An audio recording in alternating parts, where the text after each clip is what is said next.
Hi there, this is Sheri Myers. Welcome to How to Connect with Angels. We created this podcast because we believe that no matter what, every person has the love and help of angels, God's messengers. Angels are everywhere, if we are willing to ask. That's what our film, The Glitch, is all about.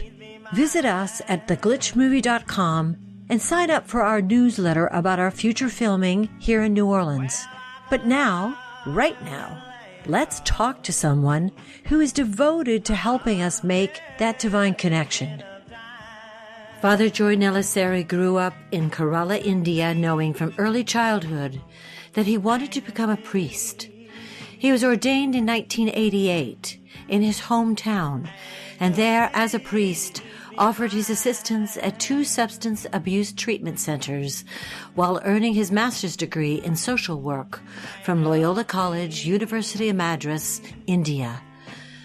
Father Joy now serves in the U.S. as an associate pastor at the Prince of Peace Catholic Church in the Hoover suburb of Birmingham, Alabama. All my work with the drug addicts and alcoholics was in India. Mm-hmm. All the years I was there. Mm-hmm. I do work a little bit here with the Chenokle community. Mm-hmm. The Chenokle, that word, cynical, the upper room in Bible, the cenacle in Latin. Chenokle is an Italian word for that. It's an Italian nun started that program without any medicine. It just become cold turkey.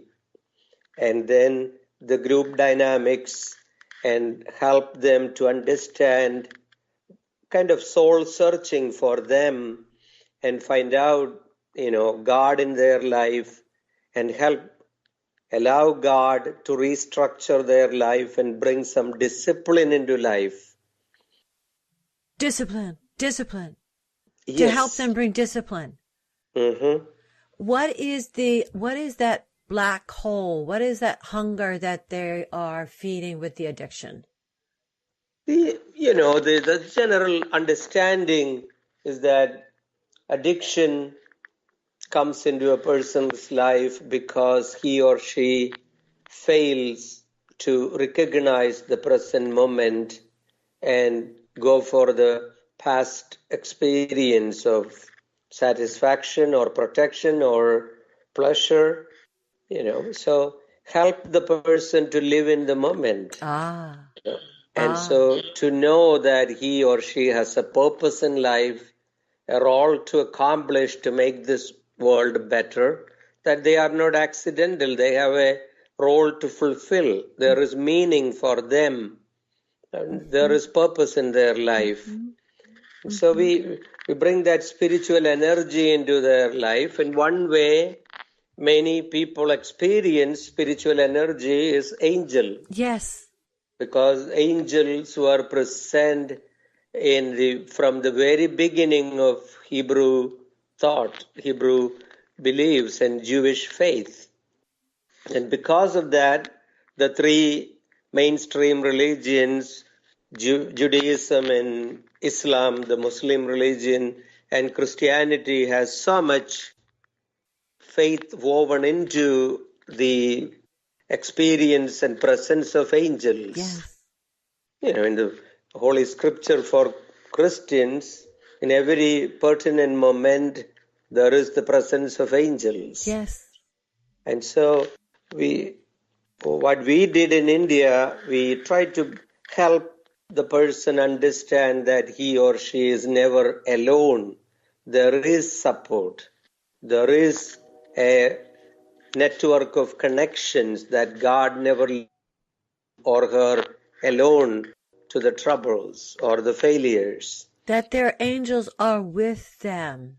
Exactly. And we try to help them to understand any good friend is an angel of God. They might not understand it or recognize it, But then once they know that there is somebody there to help, it helps them to have an identity and a self-esteem. Yes. because God loves them. Exactly.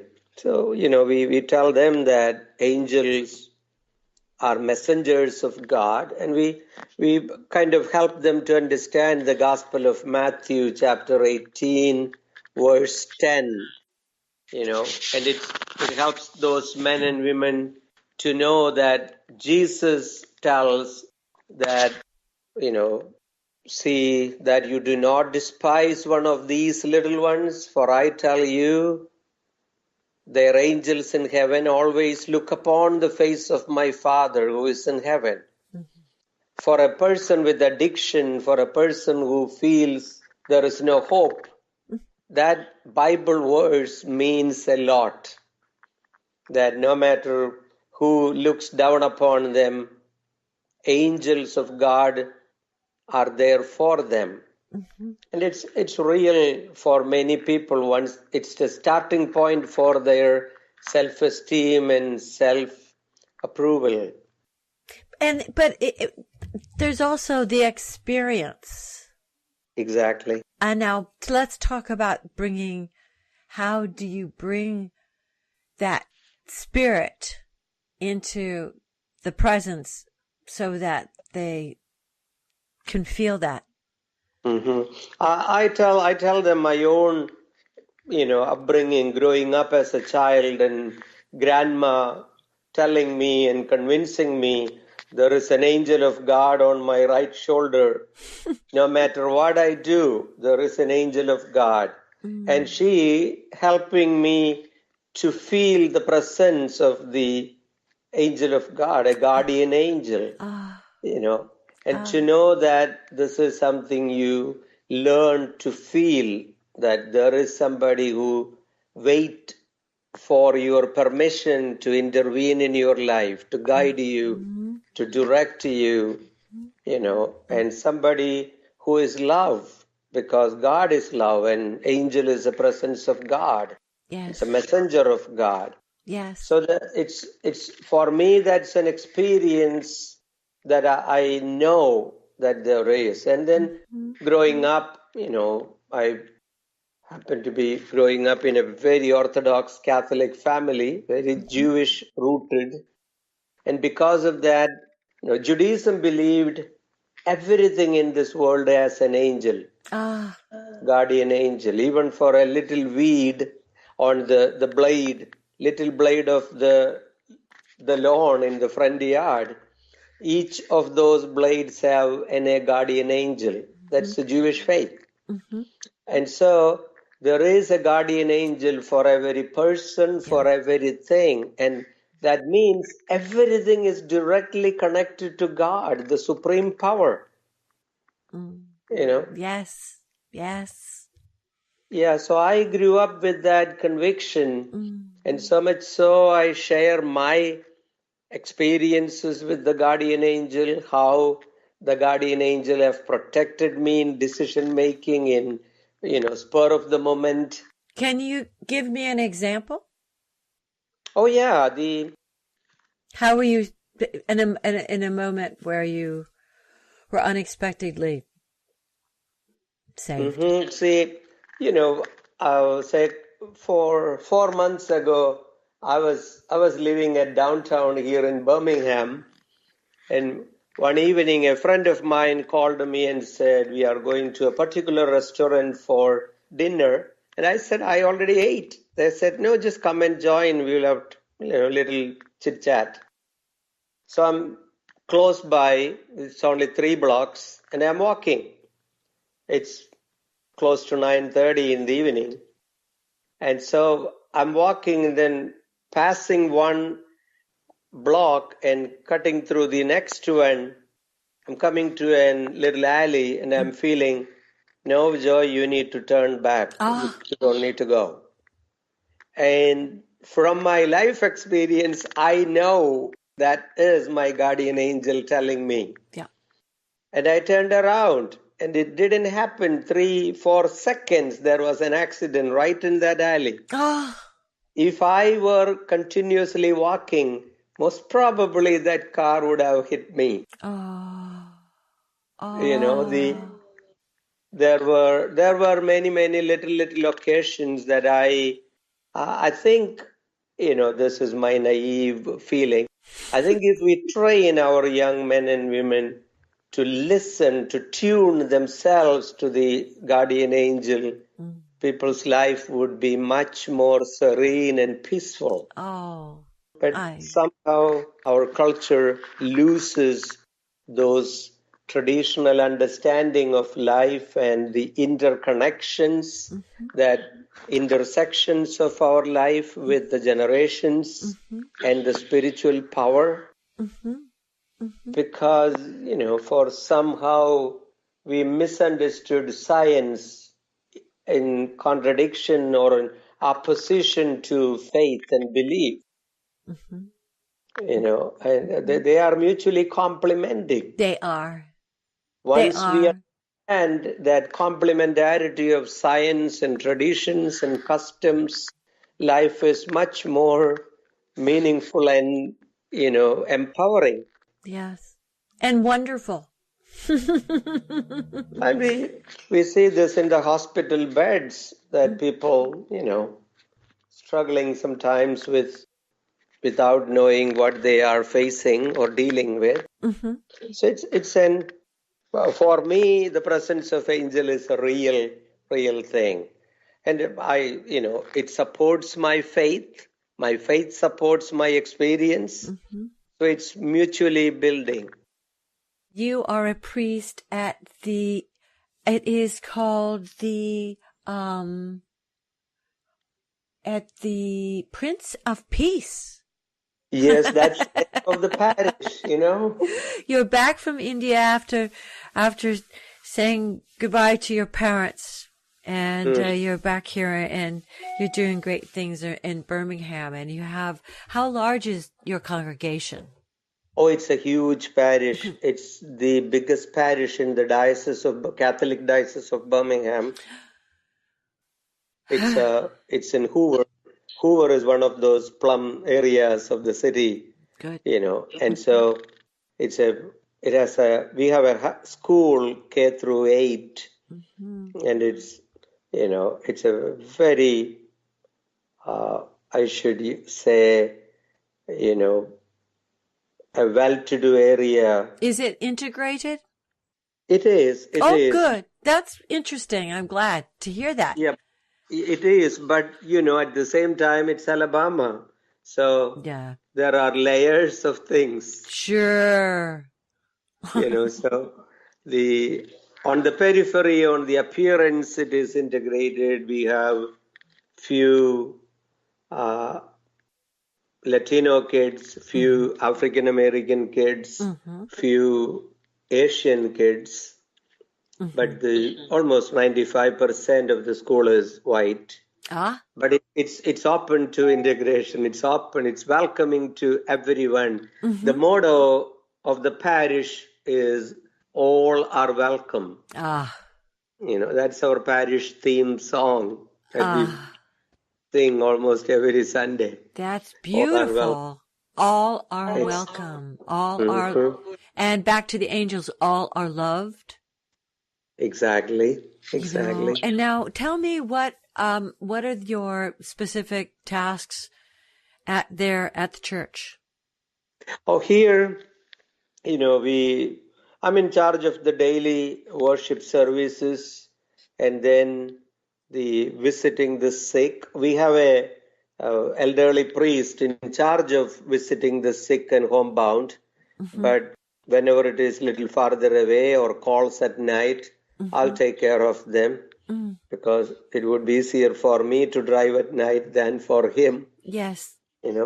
Then we deal with couple, the marriage preparations, and help the families at the death of a loved one, the bereavement. Yes. I'm in charge of adult, formation. So we have classes, discussion groups, sessions, those type of things. Wow.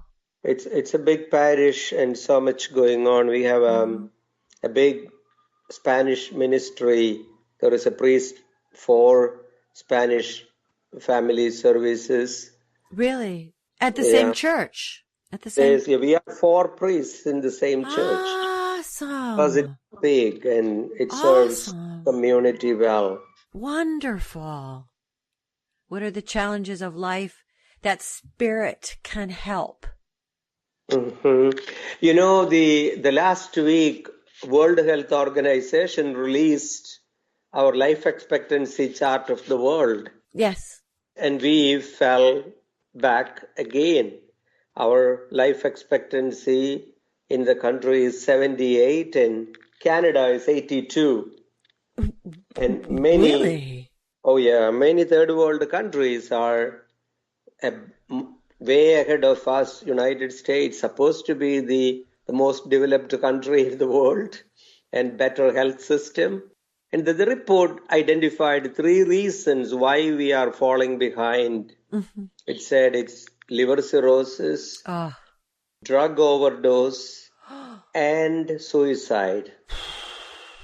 You know, those 2 last words, suicide and drug overdose, that directly connects and go back to the issue of loneliness and, lack of self-esteem and self-worth and dignity and self-respect. Yes.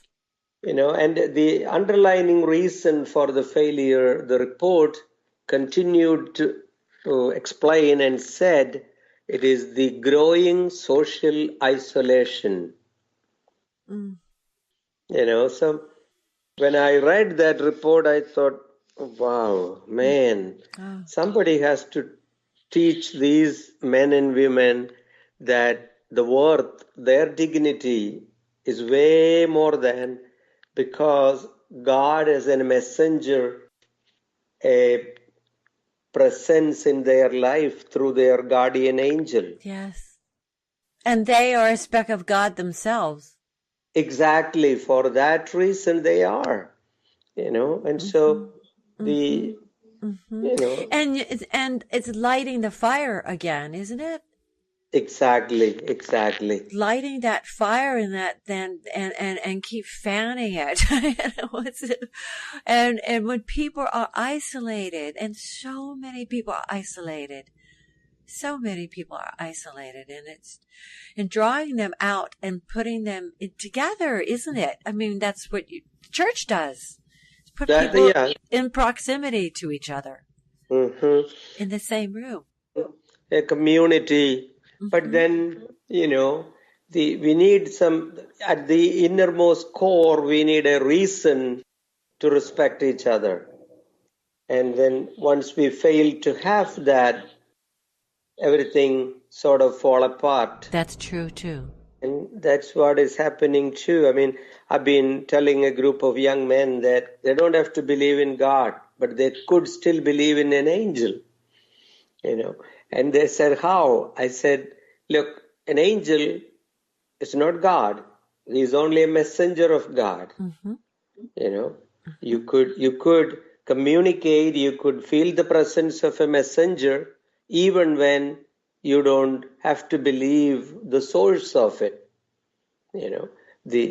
And so we had a long discussion on them, and the point that they began to slowly understand that, okay, there is somebody who cares for me, somebody who is there for me because I am worth, that my self-worth is little more than what I feel like now, because there is an angel for me. And so I was explaining to them the function of this angel is to illumine our minds and to discern the will of God, and to discern the purpose of life, and help with our memories, that we could recall our memory. And so a kid asked me that, so do you think this would be a solution for our dementia problems? I said, most probably it will. Because, once you are more than yourself, you have a purpose. Yes. You have a role, and you have a cause to live for. Yes. It's easy to recall things. After all, religions are basically recalling and remembering. Recalling and remembering the what? past The past. to lead ourselves to the future. Okay, and what are we remembering from the past? We remember our own experiences and how others helped us and how God intervened us and how interconnected we are. I see. And the failures happened when we turned down those connections, interconnections, and became full of ourselves. So we learn from our own past that we are all interconnected, that we have a common future. And where does forgiveness come in? Where we accept that we all have something in common. Our commonalities would allow us to reconcile shortcomings of each other's. Because, the more we know ourselves, we know we have so much limitations and failures. Yes. And, and so that it's easy to see the failures in others have something to do that which is in ourselves. Yes. Sure. And so forgiveness become a part of, this relationship process. And that's where religion become beautiful, because religion brings forgiveness as a giving up of our right to get even with another person. While civil society, the judiciary would do something to get even with the other person for the victim. But the religion say, you give up your right to hurt the other person as a gift to God. Yes. And that process is forgiveness. Wow. And the beauty of that thing, Jesus said, forgive me as I forgive.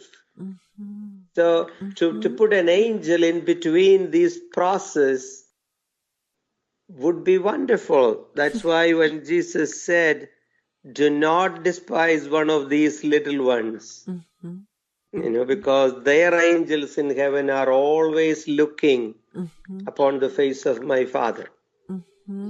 So there is this huge connectivity between every person, everything that exists makes life so beautiful. Yes. We are cosmically connected. Yes. Yes. So when we become the angels to each other, we become a family of God, and world become a family. Yes. Because in the spiritual realm, what makes this whole world one Father and the whole life as His children is this angels.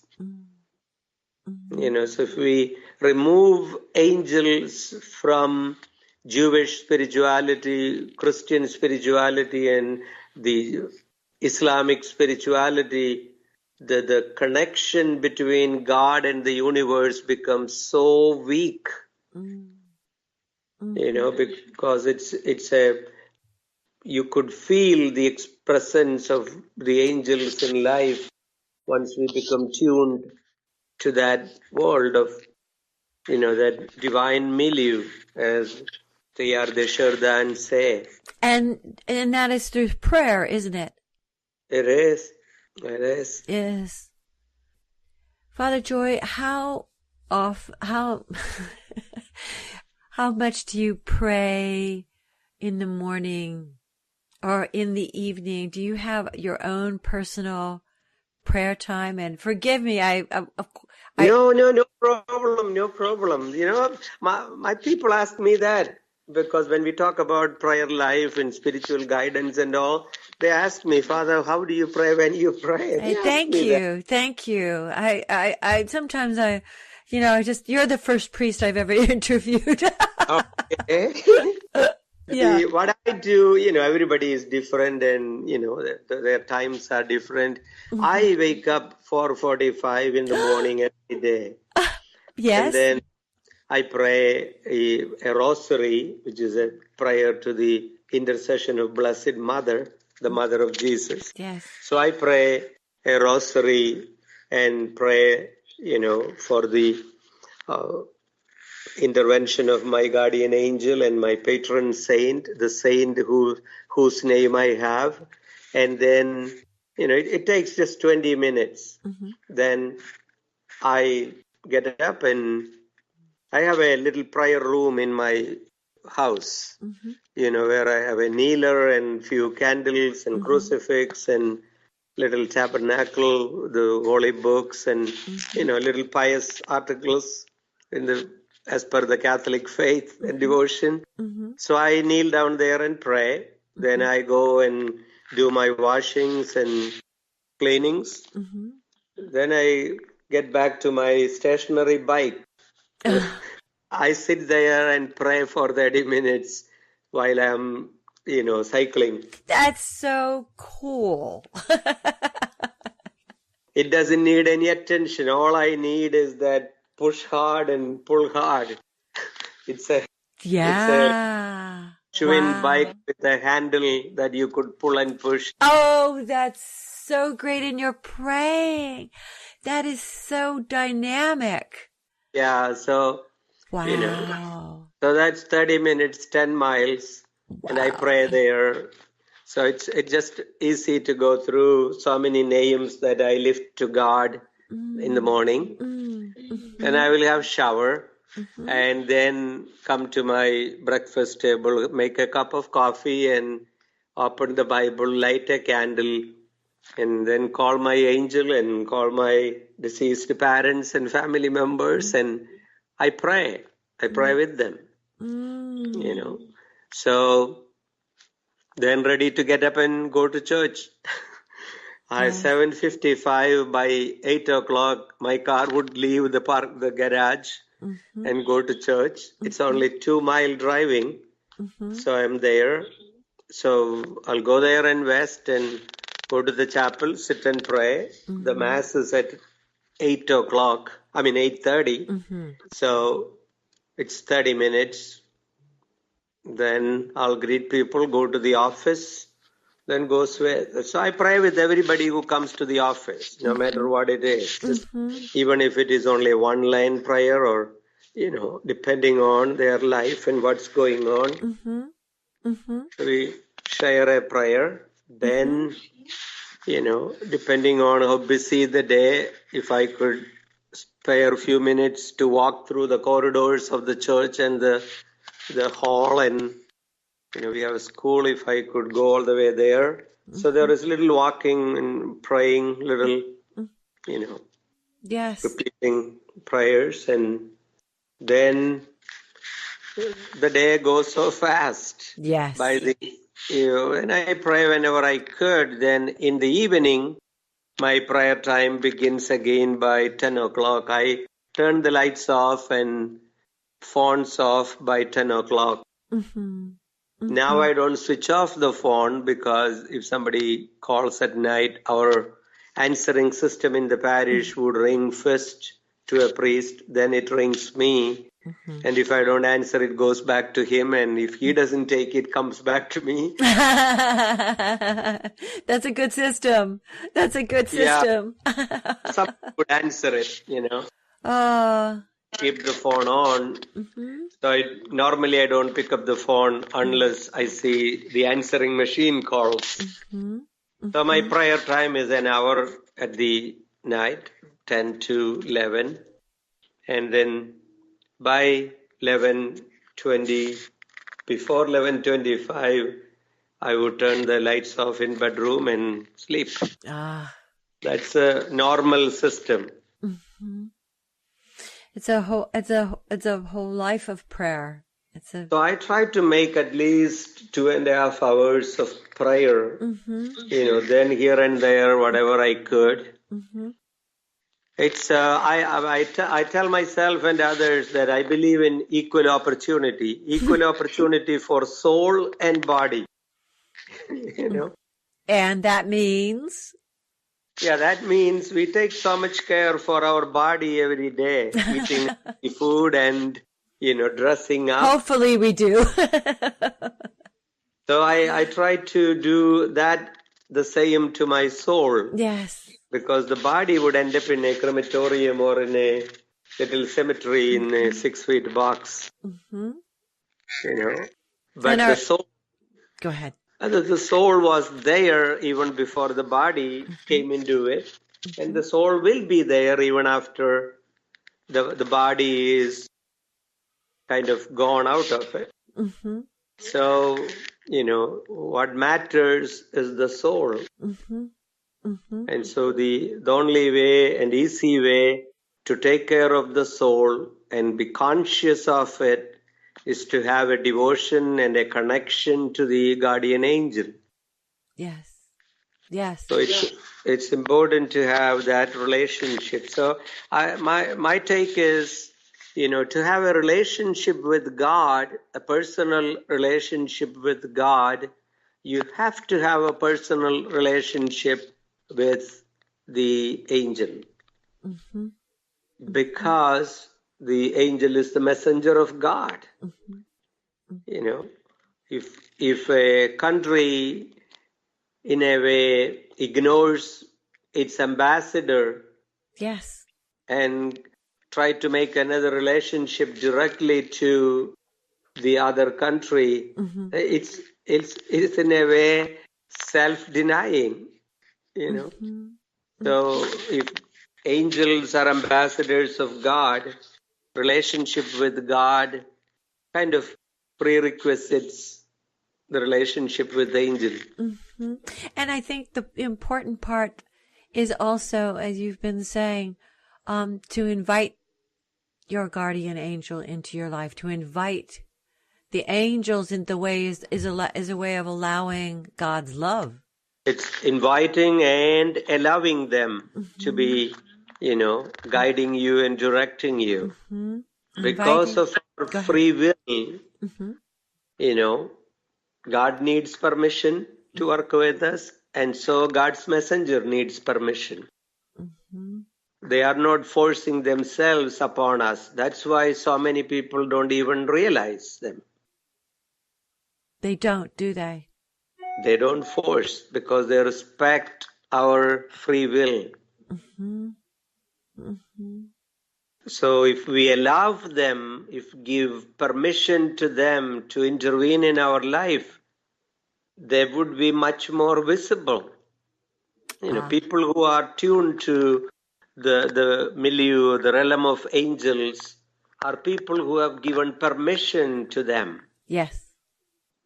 And that giving permission is an absolute because they are messengers of God, and God respects the dignity and our free will. So we need to give permission to the angels to intervene in our life and guide us.